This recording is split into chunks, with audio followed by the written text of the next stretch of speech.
So we'll be starting with the third session of the day, that is on social innovation and collaborations towards circular cities. Thank you, and thank you all for being here.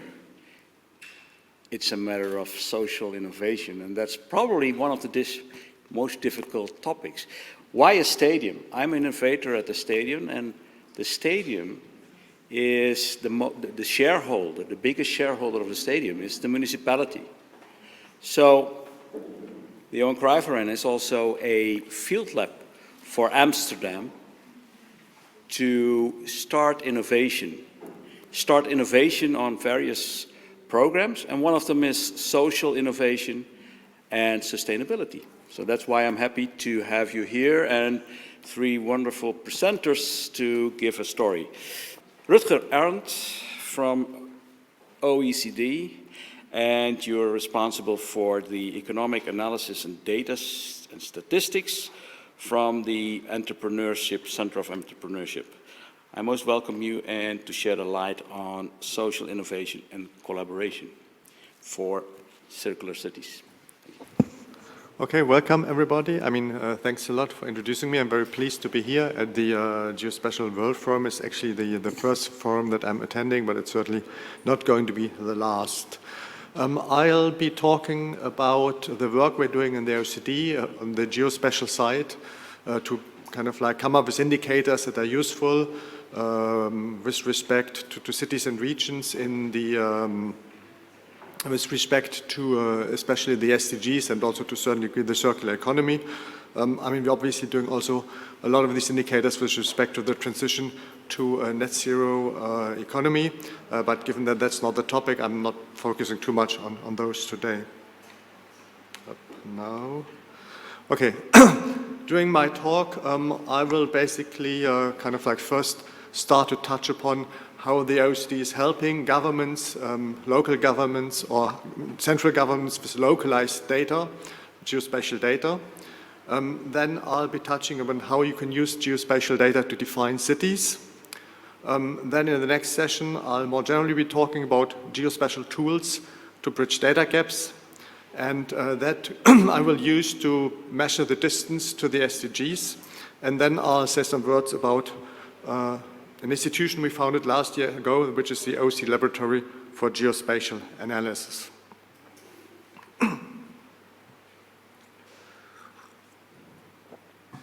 Now, when you're constructing indicators from geospatial data, there's a certain amount of things that you need to take into account. The first one is obviously the scale, because when you're having geospatial data, then you're not bound by the usual administrative borders, which most of the data are being computed to, but you have liberty. So you need to think about very carefully what is the right scale for which we would want to produce this data, basically. And I'll give you an example with cities where you'll, I think, better understand that point. And then it is also very important that the indicators you're doing are actually, at least from an OECD point of view, what we are doing, that they're useful for the policymakers so that they can basically help in assessing policies, whether the policies that are undertaken, whether they're actually working, what the consequences are.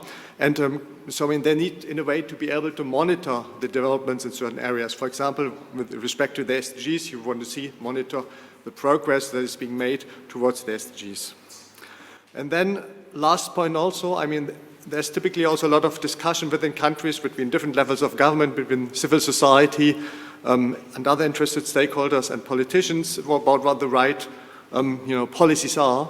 And in that respect, the indicators can be very important to kind of like give an evidence base to this discussion, so that not people are just kind of like ventilating their opinions, but there's like a funded basis on which you can make rational decisions, and then obviously that will lead to much better policies.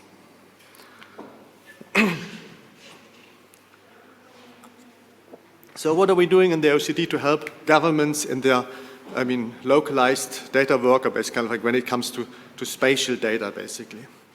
The first thing we are doing, and that's very typical for the OECD, we are having a large number of networks and committees in the OECD, and specifically in that purpose, we're having a working party on territorial indicators, and we're having the OECD Geospatial Lab that I already mentioned. And that's fora where people meet, policymakers meet, but also experts meet and exchange about these topics. And we're also kind of like, I mean, we are helping, for example, in the WPTI to harmonize and improve the data collecting process, I mean, among the different national institutes for statistics and so on and so forth, basically. Then we're having a certain number of visualization tools which are all freely accessible online, so you can basically go there for the OECD Atlas, and then you can visualize the databases that we're having on regions and on cities. And you can see basically, you know, how the regions or the cities in your country are doing compared to each other or compared to other countries. You can have charts, all kind of things, and you can export all this data, and you can export also the visuals you're doing, and you can use them in your publication or kind of like whatever you want to do with them, basically. Then we're also doing a certain amount of reports which are based on our data. The most important of those is probably Regions and Cities at a Glance, which is coming out every 2 years and which just gives a very, very good summary of basically what is the state of regions and cities in a lot of different policy dimensions. So it really is a compendium, and it really, I really recommend that to you, and you can also freely also access that in the internet and read it. Then, as I mentioned, I mean, we are producing a certain number of databases, one on regional indicators, one on metropolitan indicators. I'll say some more words on that. Then very specifically, we have also been working on geographical divisions, for example, especially specifically on cities. And I kind of like elaborate a bit on that because I think that gives a very good indication, I mean, what are important issues and how we're trying to deal with them. So when you're talking about cities and about what is urban, I mean, the first problem is that basically each country has their own definition. If you're going to the extremes in Denmark, I mean, with 200 persons, you can be a city. In China, you need 100,000 persons to be a city. Now, when you take data for a Danish city and for a Chinese city of like 200 or 100,000 people and start comparing them, I mean, that obviously doesn't make much sense. I mean, kind of like, you know, for example, if you're looking at public transport, I mean, in the Danish city of 200 people, there's going to be none, basically. So, I mean, the comparison doesn't make sense. Or if you're looking at environmental indicators, then obviously the Danish city, possibly, you know, on the border of the water, is going to look so much better than the Chinese one. So, I mean, this is pure nonsense, basically. So the first problem is kind of like countries having different definition, and so you can't really use the data from the countries in this sense. Now, the second problem is, even if countries more or less have similar definitions of cities, I mean, they may still have very different definitions of what the administrative boundaries are. And that chart gives you a very good impression for that. What you see on the chart is basically all the population for Paris and for Rome. And I mean, the red parts are the parts where kind of like there's a relatively, I mean, high population density. Obviously, I mean, in the center, the population density is higher and then it's going down. But I mean, the red parts is by and large where people are living, and the green parts is by and large where not very many or no people are living. And the black dots basically give you the borders on the one hand of the city of Paris, on the other hand of the city of Rome. Now what you can see is basically the city of Paris is actually a fairly small part of the Paris agglomeration. So it's only kind of like, you know, 20% of the population of the whole economic entity, which is the Paris agglomeration. Whereas in Rome, I mean, the city of Rome is not only encompassing everybody who's in the agglomeration, but it's also encompassing a whole lot of more or less empty space and very densely populated areas outside. So now if you are starting to compare, for example, Paris and Rome, you know, again, with public transport, you're comparing the very densely populated inner part of Paris agglomeration, where you have very good public transport, with, you know, Rome plus a lot of kind of like very peripheral parts, basically. And that's very unfair because basically, I mean, you know, in the inner parts of a city, your public transport obviously is much better. And so all the areas in Paris, you know, outside here, where public transport is probably not that great, you're just not comparing that, so it doesn't make much sense. Or it's similar if you're kind of like looking at income levels.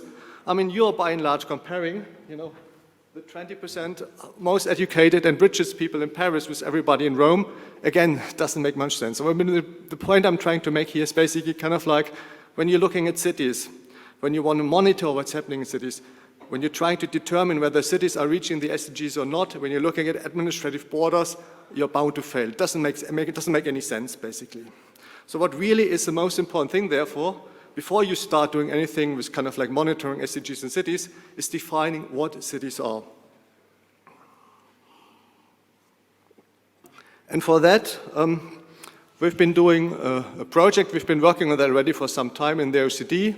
And more recently, we have been doing a project with the European Commission and the GRC, where we've been kind of like enlarging this to the whole world, and where we're basically doing the following. We're using data from satellites, and we are kind of like using data which is kind of like telling us roughly where the population is located in countries, depending on what data is available for the different countries.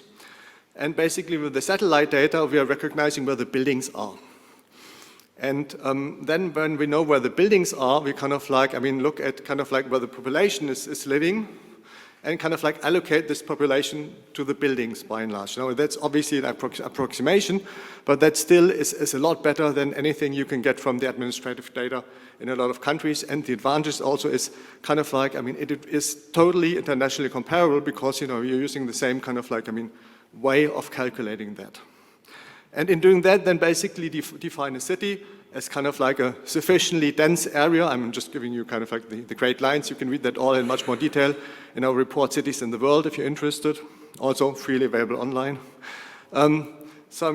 If you're sufficiently, you have like a density core, basically when you're sufficiently dense, and if you're having at least 50,000 inhabitants, then we call you a city. And if you have more than 5,000, that's another category which you kind of like call towns and semi-dense areas, basically. Now, in addition to that, you have this high-density city core. Then also, and you see that very much, with Paris here, there can be still a lot of, outlying areas where people are basically belonging to the same agglomeration. And we call that, functional urban area or metropolitan area. And we are calculating that when we have the data based on commuting flows, and when we don't have the data in other countries, we're kind of looking at basic transport links.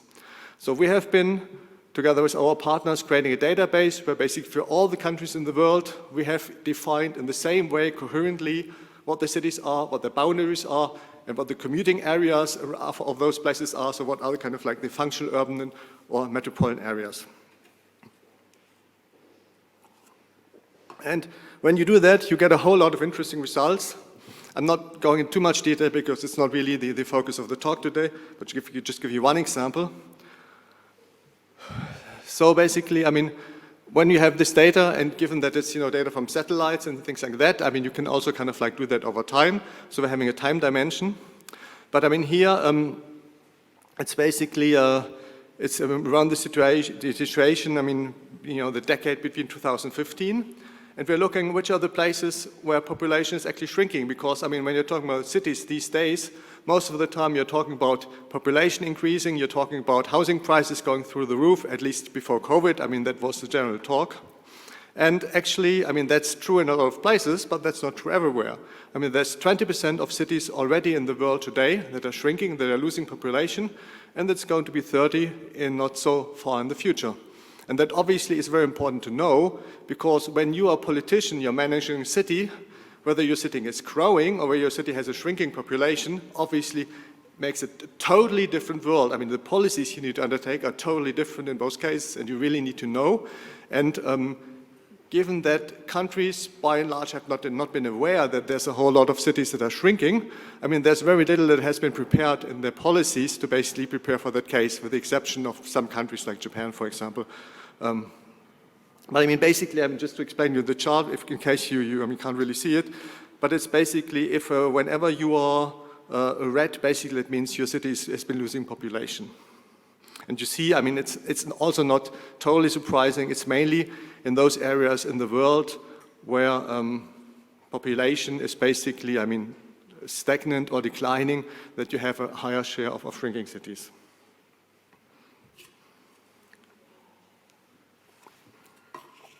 So now I'm coming to the next part of my talk. So I've been basically talking about the city definition and the city data part. And then also we are trying to monitor what's happening with respect to the SDGs. Now, given that we're having a coherent definition of cities across the world, we can also kind of like usefully start doing that. And so we're having a certain number of indicators. I'm just showing you a selection today where we're using a geospatial approach doing that, and where we're looking at the different aspects of the SDGs.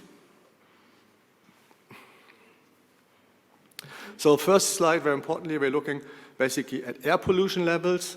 The way we're doing that is basically we're looking at satellite data again. We're also using data from stations that are, in the cities and which are measuring the level of pollution and having some models about basically how things are flowing in a certain way. And when you're looking at that, you have the pollution levels in all the cities in the world, basically. And the ones which are green are the ones which are below the level that the World Health Organization is kind of like, estimating as, safe for your health. So basically, as soon as you're not green again, basically, people are, their health is being harmed, and also a certain share of your population is going to be dying each year because of this. And obviously, the more red it gets, the worse the situation. Now, what may be less known is that, this pollution by particulate matter is not only generally, what is this?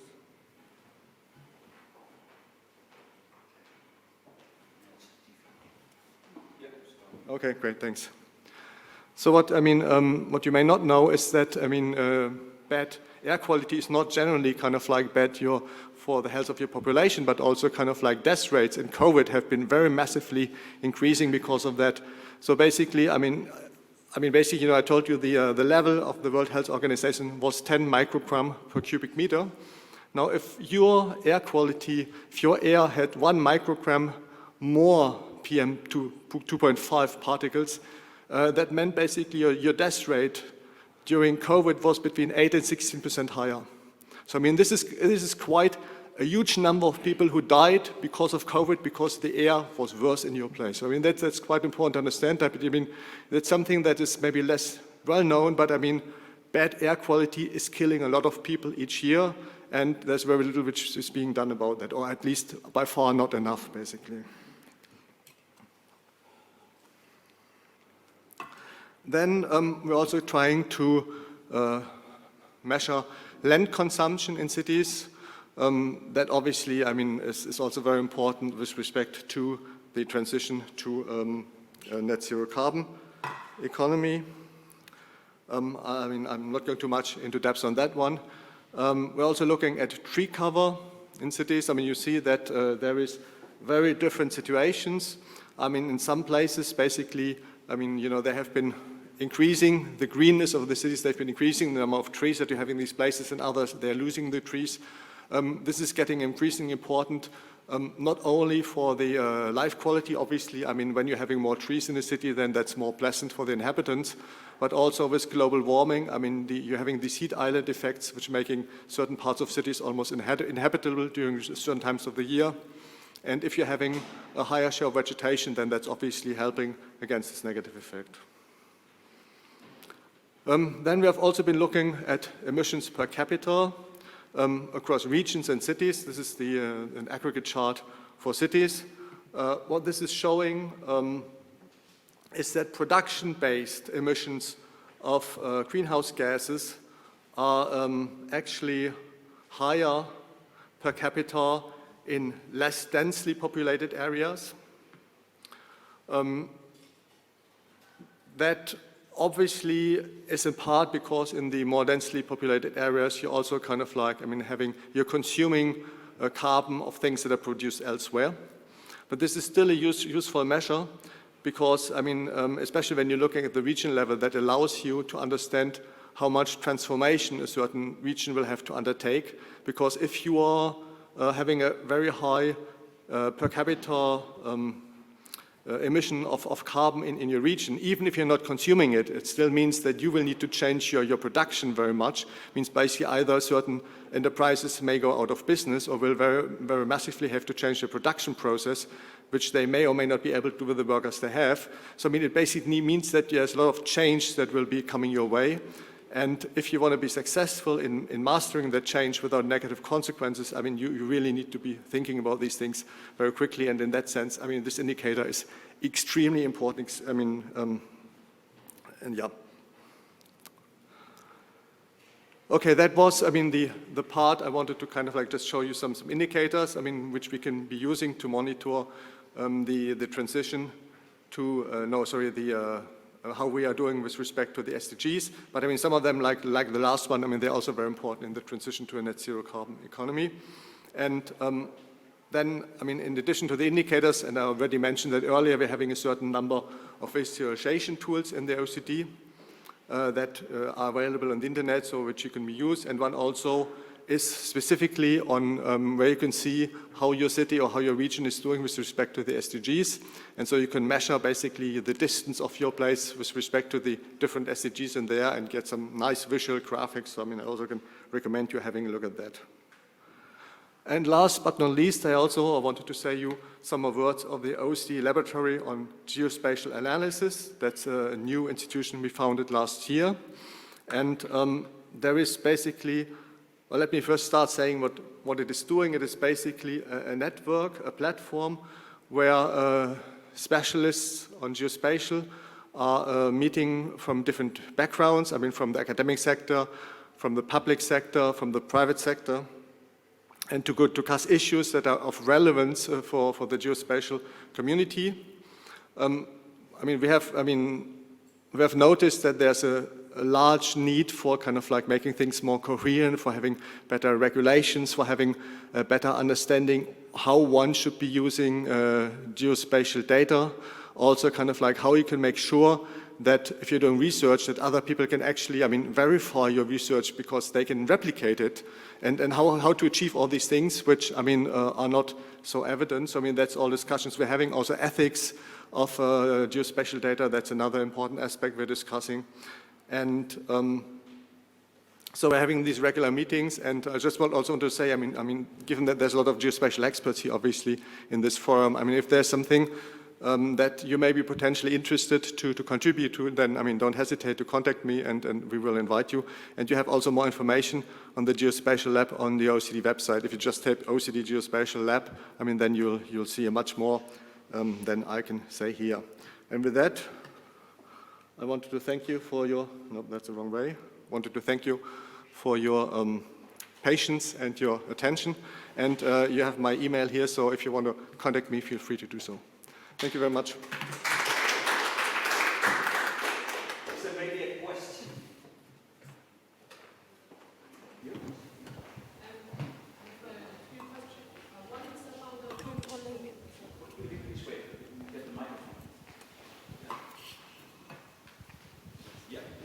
One question is about cities' administrative boundary and functional boundary. Yes. What's the difference between them? The second one is that in your presentation you mentioned that most of the lots of metropolitan areas across the globe has been shrinking. What's the reason for that? And I realized that there's a concept called the 20 minutes community is rising up. Do you think it's relevant to these population popularity of this concept? Okay. Shall I answer or shall I? Yeah, okay. So I mean, when we're talking about, functional urban areas, then basically what we're doing, we're talking about a way where we're kind of like measuring a core city, and this is based on a density concept. So there's a certain amount, there's a certain amount of population density that you need to have. It needs to be in a certain way contingent and so on and so forth. I mean, I'll spare you the technical details, but it's basically based on a density threshold.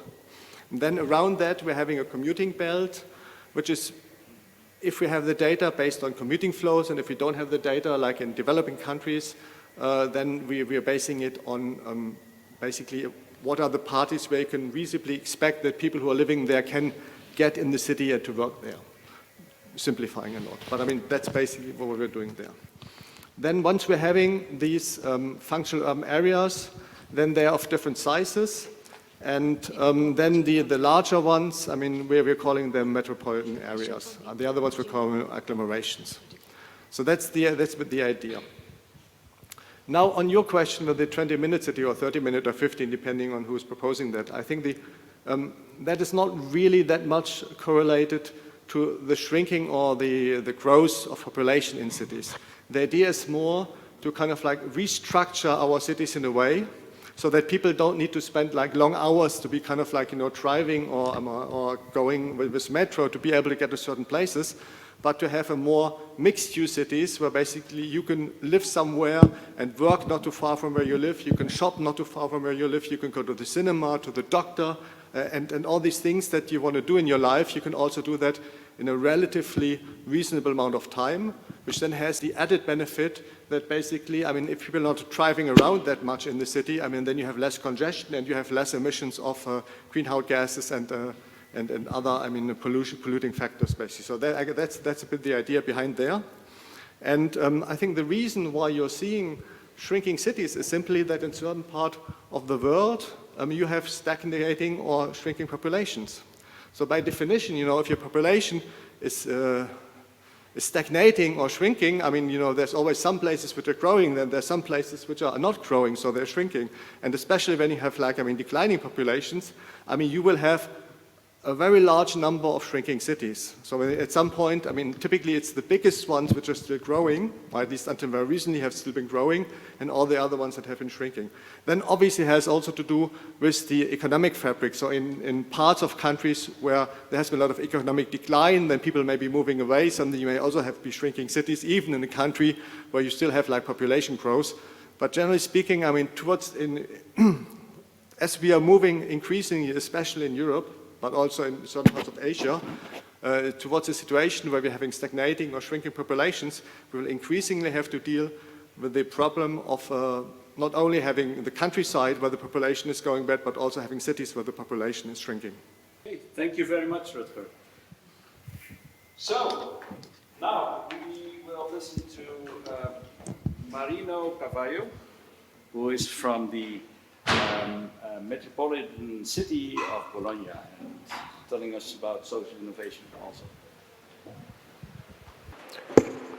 Good afternoon. It's a pleasure for me to be here with you and in these initiatives. I would like to say something about social innovation and collaboration toward the circular city, starting with our experience in Bologna, with the project and initiative of network and relationship between different countries of the area of the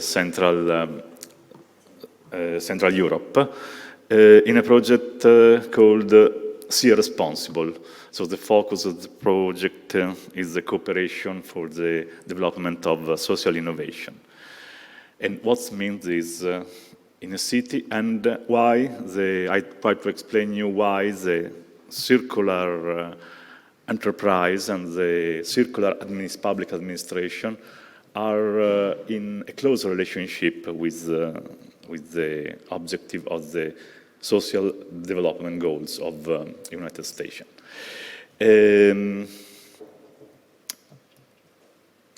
I think a social economy and social innovation are important part of the economy of the future, and social economy can create a relationship with the economy of the future, the circular economy, with the future, of the circular economy, the investment in the bioeconomy, in the agriculture, the contribution to fight the climate change, the area of the urban circular economy related to the urban regeneration activities, for example, a new kind of tourism focused on the sustainability of the tourism and the path of the tourism in the territory. The green and blue infrastructure that could be represent also a perspective of investment of business in the next year for Europe. And of course, the social innovation. All these projects that put at the center of our system the people, the person, the social group in the city or in an area or in a specific territory. And of course, all these economies, a new kind of economy, and is an economy knowledge-driven. And for this reason, the data, the geospatial data, the big data are an essential and fundamental part of this new economy. For example, also in the sustainability sector or for the optimization of the use of renewable energy. This is what we are doing, trying to move our economy towards the circular economy, the economy of the future, an economy where we try to close the loop, and not an economy organized in a linear way, with industrial process organized in a linear way, but in circular way, close the loop. And I think one of the innovations of the last 10, 15 years was the innovation of the Sustainable Development Goal, where the United States put this important objective as a priority for all the country and at all levels, for all the stakeholders, not only enterprise, but also institution, citizen, public opinion, media. I think the economy of the future will be a social economy. 30 years ago, Milton Friedman, talking about enterprise, said that the only objective of an enterprise is to make profit, to focus on profit. And the social impact of an enterprise is related to the capacity of the enterprise to have profit. Now the situation is completely different. If you read the last research of Freeman, Edward Freeman, for example, he talked about a new kind of economy where we have a new concept of shareholder. And the new concept of shareholder includes people, includes social group, includes medias. So a wide concept of stakeholder, and these are the new protagonists, the new actors of the economy of the future, of the social economy. I think there is a problem to put in contact the social economy and the mainstream economy. This is the problem we have today, we face today.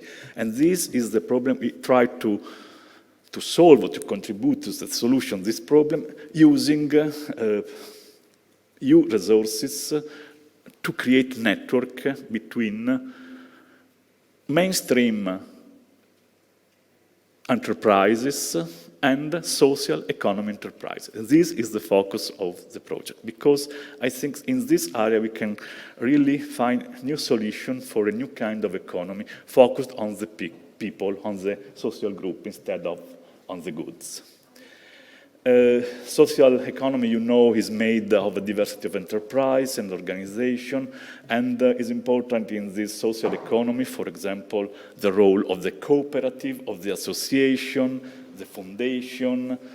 These are the key actors of the social economy. The important things in social economy is the primacy of people and the social objective over capital.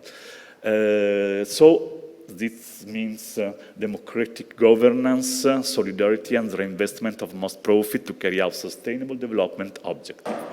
In a cooperative, in an association, in an NGO, is important the person, is important the people, is important the group, is important the impact of your action, not only the budget you achieve.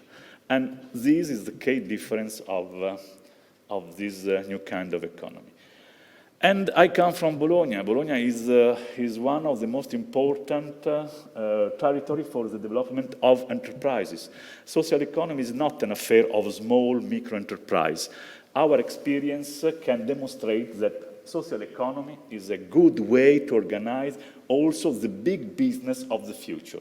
The most important insurance enterprise in Italy is a cooperative, Unipol. The most important, okay, is not a small enterprise with thousands of employees, with a huge budget. In industrial sector, there are the most important enterprise in my territory that are cooperative.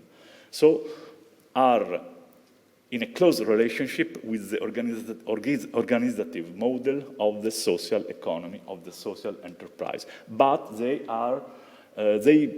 work in the mainstream economy with important organization, with many employees and with relevant budget each year. So this is an experience to consider.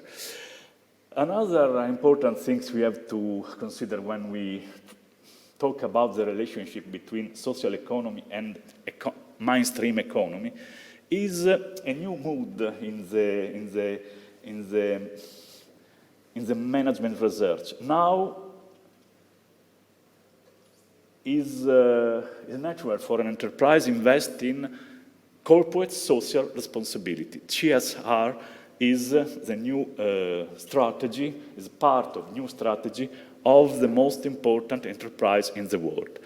The most recognized and important company have plan, strategy, management system focused on the corporate social and corporate social responsibility. So this is an important change. As you know, corporate social responsibility is a process where you try to communicate to the people your involvement, commitment on the environment, on the respect of social right, on the respect of the right of the labor of the employee, to create a new form of welfare. Corporate social responsibility is a way to present your business to the consumer, and also a way to be evaluated by the consumer in this involvement to the social impact of your enterprise. Social CSR involve market responsibility, ethics, impact on the environment. All these things are related, and an important part of the enterprise today is investing in corporate social responsibility. So we try to see a responsible to create a network and to put in communication social economy, social innovation, social sector with the mainstream industries, and especially with the part of mainstream industries engaged in activity in management system CSR oriented. This is the main objective of our project, and we try to do this with a network of institutions, enterprises, startup, NGO along the different countries of the Europe.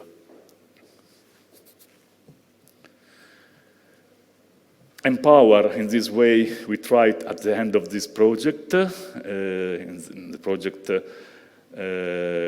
will finish next year.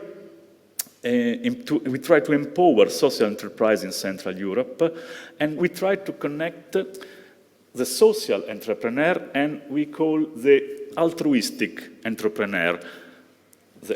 Entrepreneurs that in mainstream economy are interested to develop relation and initiative and cooperation with the social sector. with the aim to build a strong and lasting relationship between these two different kinds of enterprise. Something about the methodology we are following. We are in the framework of the methodology of the so-called methodology entrepreneurial discovery approaches. That is the base for the European Union to build the smart specialization of the different territory. This is an innovative way to put together, to cooperate, a way to analyze in the same process the economy indicator and the indicator of the innovation, with approaches where the key role is the role of the stakeholder. This means to gather in a table to discuss of development, not only institution, but also the social and economic actor. The process, the ADP process, the cycle of the ADP process is a cycle that begins with the agenda setting activity with the stakeholder, and then we try to define together the policy priorities and to set up a new kind of policy discussed not only between the different level of government and institution, but also with the social and economic actor of the different territories, to manage the decision-making process with the stakeholder, implement the decision of the table of the stakeholder, and of course to consider also the impact and the evaluation of the process. In this way, we can also orient in a better way the policy and the process. And in this is the reason why we consider this a cycle, not a linear process. There is the circular economy, and there is the circular methodology to manage the relationship between social economy and mainstream economy. And ADP process is our choice, the choice of our institution, in close relationship with the methodology developed by the EU and the Joint Research Center, the ADP process. And I think we are trying to experiment this methodology in our project, and it's working. It's working because we are developing together new type of services, I think really useful for our territory and for our enterprises. Now, after the setup of this process of the relationship with the stakeholder, we define some key pillar of the development of services. Acceleration program. We try to create innovative project and to promote and to support innovative project of social innovation. Networking platform, because we think that training and knowledge is one of the key point of this new kind of economy. So we try to achieve this empowerment of people and organization using the ECT resources, in our case the networking platform, and the creation of a community of best practice that can be used to design some kind of services and some kind of startup in the different countries of Europe that are cooperating in our project. So these are our the pillar of our activities. Something else about the importance of the ECT, of the digital services. We create a platform, a specific platform to meet, to give the possibility people to meet with other people, to get your idea off the ground, and to discuss with other colleagues the idea of a startup in social sector. We use the digital platform also to find new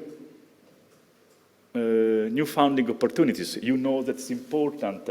The role is increasing, the role of the alternative finance in this kind of business. The crowdfunding, for example, is an important alternative way to fund this kind of project. But there are lack of knowledge, lack of trust about this innovative way to fund the enterprise. And we try to, with this platform and the ECT tools, to give some insight and opportunities about the new type of funding that such kind of enterprise can use. Of course, we try to put in cooperation volunteers, collaborators, students that are trying to do something in this sector, and this is also an important way for the personal networking of people that are interested to share experience with other people, and in general to exchange advice between expert and organization, and advice between people and students that are trying to open startup or work in this innovative sector. This is an example of how we can use the new technology to improve the network between people, organization, city, in a specific, in a concrete project. I don't know if I have time or 5 minutes, okay, so something else about the training and the coaching. Training is important, coaching is important when we work in the social sector and in the social economy. Is a new kind of economy, and we have to build, really build the knowledge and the skill of people that are interested to work in this sector. So we prepare specific courses, focus on the fundraising, legal aspect, knowledge of ICT tools, communication skill, and all these capacity are fundamental and crucial for the development of the business in social area. There are two kinds of targets of our training activity, as you can easily understand. It's important the capacity building for the entrepreneur of the social sector, but is crucial also the skill and the knowledge for the entrepreneur, for the enterprise and the manager of the enterprise that decide to support other enterprise in the social sector. Because they have this idea, this volunteer of cooperation, but how I can be useful for other startup, for other project. I have no experience about this, and now we are trying to create course and capacity building tools devoted to the entrepreneur, because this is an important, really important part of our project, and can be really a factor of success of our project. The involvement and the motivation of the entrepreneur. As you know, entrepreneurs are entrepreneurs with a huge experience, and so for this reason they are important as business angels of the new entrepreneur. But there is another important thing to consider, and the innovative service system for the public body, because we are used to deliver services for the traditional enterprise, or maybe for the small, medium enterprise. This is a new kind of enterprise, and they need specific and personalized services. So we have to prepare, to organize also the knowledge and the capacity building for the public body. For example, we have to focus on new kind of policy, the so-called nudge policy, not command and control policy, but policies that use the behavior, the capacity to orient the behavior of person in some direction instead of other. And this means to explain to the policymaker and to the officer and to the public body how to define, how to design this new kind of policy. And this means training and capacity building activities. Something else about the sector, about the themes we are focusing in the last year.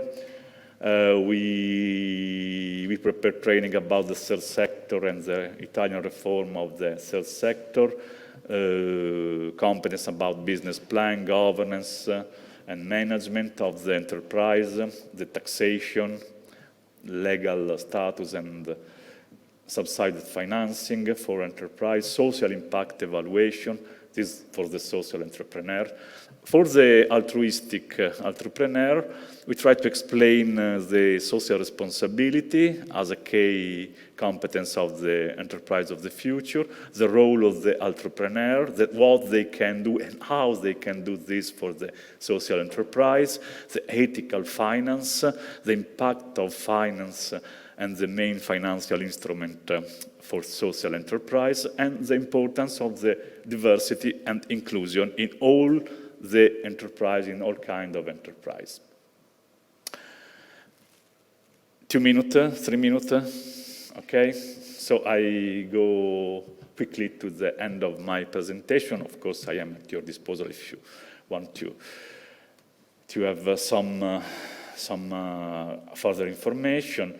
Now we are working on the policy. It's a challenging part, the policy, because we have to explain to the policymaker how they can have a positive impact on the social economy and this new kind of economy. And so we are working with new issues to put in the new policy, in the new, we call this soft policy. In the soft policy, we have to give incentives for the association of the enterprise, for the creation of label for this enterprise, to support and found the design of network platform, ECT platform for, so you have to try new policy for new kind of services. I already mentioned the capacity development, and of course is important also the communication and the impact of this new policy on the public opinion, and so you have to manage the activity with the media, and these are important things to consider when you want to disseminate a new kind of policy.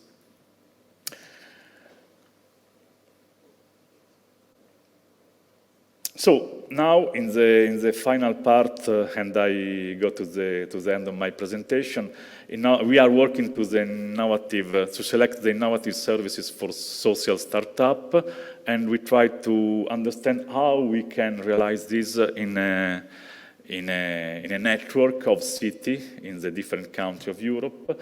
And now we are focusing on the founding services to support the social entrepreneur, in the scaling to support the growth of the social entrepreneur, in the mentoring for the cooperation to the management of the social entrepreneur, the networking activities, and of course the internationalizing activity, because there are some part of the social business that could be replicated in other countries.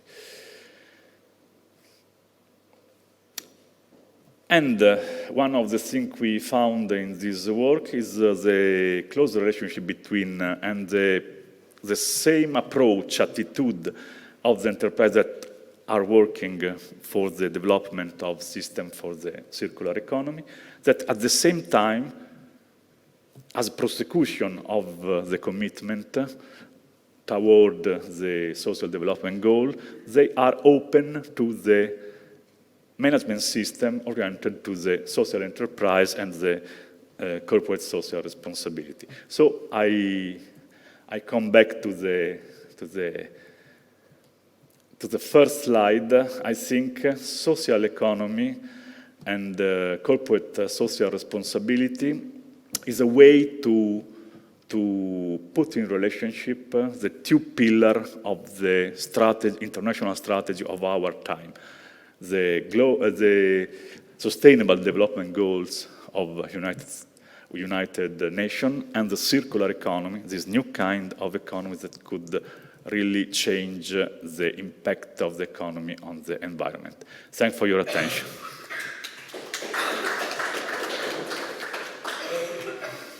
Thank you, Marino, for this excellent presentation. I thank you again. And today, now we are going to finish with Marcel Broekhaar from BMC, enlightening us on cooperation, probably with the residents and how to do social innovation. Yes, thank you. My name is Marcel Broekhaar. I work for BMC, but when I got this invitation to do this talk, I was working for the city of Zwolle. And Zwolle is a city in the Netherlands, located in the central of the Netherlands, a 1-hour drive from Amsterdam, and it's my birthplace. But so the context has changed, but the mission is still the same, making the world a better place using geospatial technology. And I'm going to focus on the social innovation part, so and the collaboration part, so you can make progress on SDGs or making your city a circular city or whatever you want to achieve. I think you need a community, because then you can work together with public parties, private parties, but the most important people, the citizens. So I'm going to talk about the experience that I got from doing some initiatives in the city of Zwolle, and I hope these will inspire you. So we need everyone to change everything. That's basically what I say, and I think we all agree, but how do you do it? And I have two assumptions. The first one is we need everybody, and the second one is we can use smart spatial technology to do so. And that's where all of us are very good at. So I'm going to show you how we did this in Zwolle. But first I would like to talk about the smart society. What is a smart society? This is a very small framework that I draw, not my kids, but me, I draw this framework. First of all, you need to look at the needs or the challenges of a city or of a village or of a region. It's very important that we use spatial technology to give answers to the challenges that we face. And we work together, we collaborate. It's a really important part of the smart city, smart society, and obviously we use technology to do so. So these are three components of a smart society. And when you use these components, then you create wonderful results. So what was the challenge of, is the challenge of Zwolle? We all know about climate change, right? It's for everybody a threat, but for Zwolle it's even more. Zwolle is located in the area which is below sea level, and when there's water nuisance we have really a problem. And there are from five sides there is water coming towards the city of Zwolle. We are a delta, so obviously there are a few rivers who are bringing water towards us. We have rain. We've seen a lot of rain today, right? It will fall also in Zwolle. And another part is that we have beautiful city canals, but these are in direct connection with Lake IJsselmeer. So when a northwestern wind, water has been blown to our city. I say a lot of we. When you say, well, you work for BMC, yeah, but I'm a citizen of Zwolle. I'm born there, so I talk about we. So this is the challenge for Zwolle, And when you look at, so we started an initiative which is called Sense Hagen. And Sense Hagen stands for sense is for sensor, and Hagen is for Stadshagen, which is an area in Zwolle. And it's the lowest area in this region. So when you know we have a problem or a challenge with climate change, this neighborhood is certainly a big challenge. And what we've learned from a questionnaire that we did amongst citizens, they are really worried about climate change and water nuisance. So we thought, well, we have to better understand this problem. So we have to monitor what the impact is from climate change for this neighborhood, and we would love to involve citizens in this process. So that's why we started this initiative, which has two goals: better understand local climate and involve citizens. So we went to the neighborhood and we said, well, we've heard you. You are worried about climate change and water nuisance, and we want to monitor this. But we can do it on our own as a city. We want to do it together with you. And that's really another approach from the perspective of the city, because there's often a gap between the citizen and the government. So what we try to do is to bridge this gap by working together, really working together side by side. And we said, well, it's a different approach and it's an innovative project, so things will go wrong. But we'll promise you we'll learn from it and adapt when necessary. And what really cool was to see is everybody was really enthusiastic about this idea. They didn't mind that things would go wrong. They just liked the idea of working together on this program that they pointed out to us. I'm a geographer, so I like maps. There should be a map in my presentation. This is the network that we built. The fundamental idea of this initiative is that the citizen adopts the sensor. So every dot on the map is a citizen who adopted a sensor. And there are two colors, as you can see. The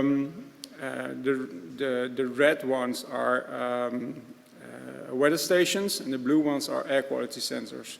Weather stations give us insight in temperature, wind force, wind direction, precipitation, and the air quality sensors focus on fine dust. A step back, we did this together with our Royal National Meteorological Institute and the National Institute for Public Health and Environment. And why do I say this? This is because collaboration is very important with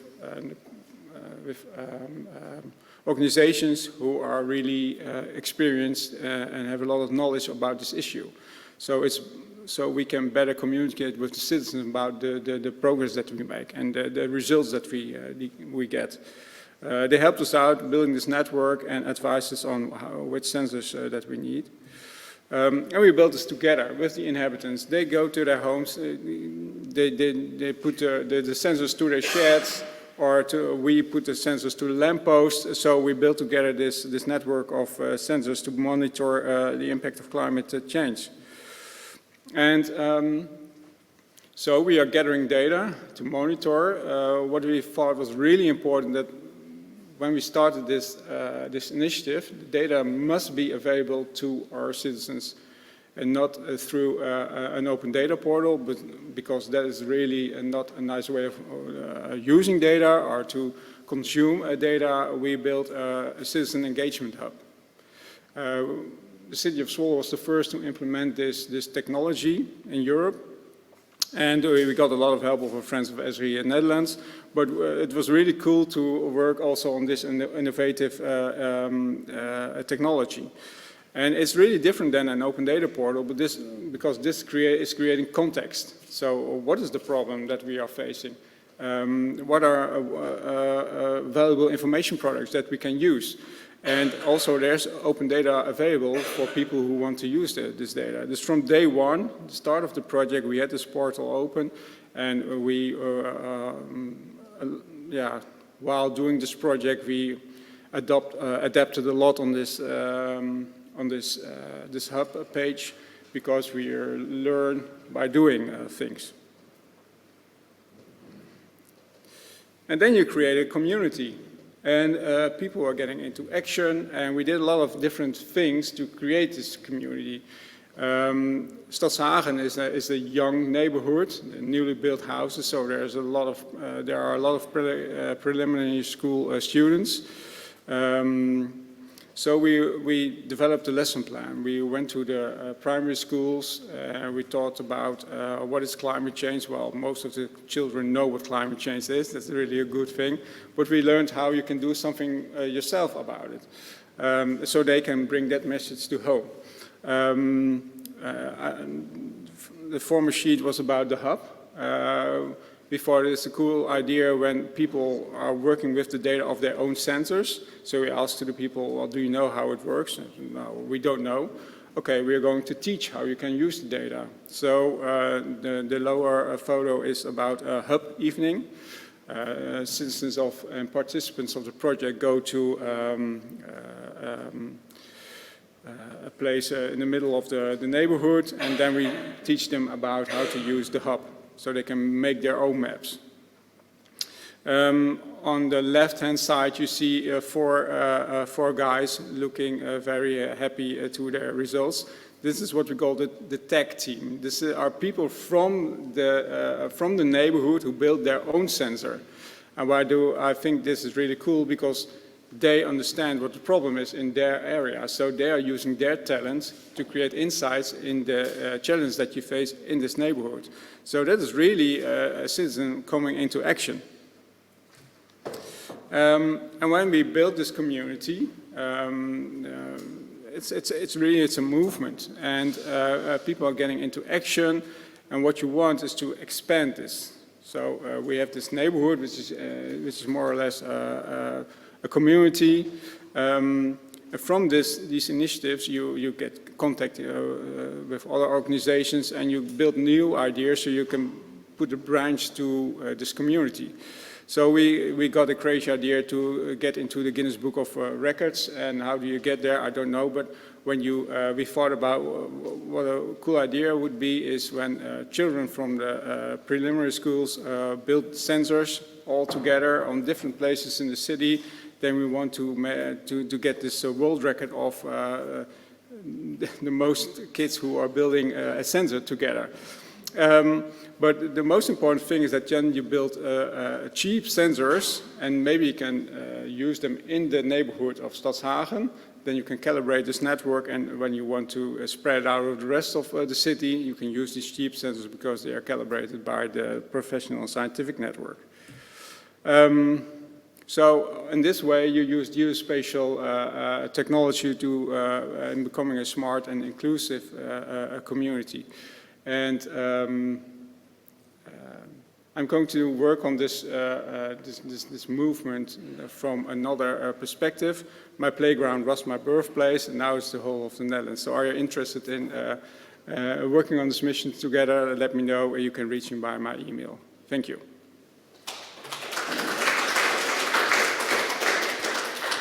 So any questions for Marcel? The one from the virtual audience? Okay. A question from Marcel. How did you make the citizens aware of your initiative? Which channels did you use? The most important channel was going to the neighborhood. We planned an informational meeting so we could meet them face to face. And we used the local channels like newsletters or the papers that were spread over there to make announcements for it. Are you planning any analytics groups then? Because you have the sensor, you have the data. Yeah, for sure. Data science, yeah. Especially with young Yeah, people, that would be really great. We are planning on doing some initiatives to get this going. So we obviously, together with the Meteorological Institute and the Institute for Public Health and Environment, they are working with the data, giving insights. But when you combine with more data, and maybe people can get insights from this data, and it would be great if the citizens from the neighborhood also work with it. So yeah, we are stimulating by organizing these hub evenings, so we learn them how to use the data and the technology. Okay, so it's all about involvement. Absolutely. Yeah. Thank you again, Marcel. So we come to a conclusion of this session, and we had a beautiful presentation about geodata from OECD. Ahrend, thank you. How to create winning teams from Marino, and of course participatory involvement of residents in making a better world. I wish you a good follow-up on this conference and hope to see you next year again. Thank you.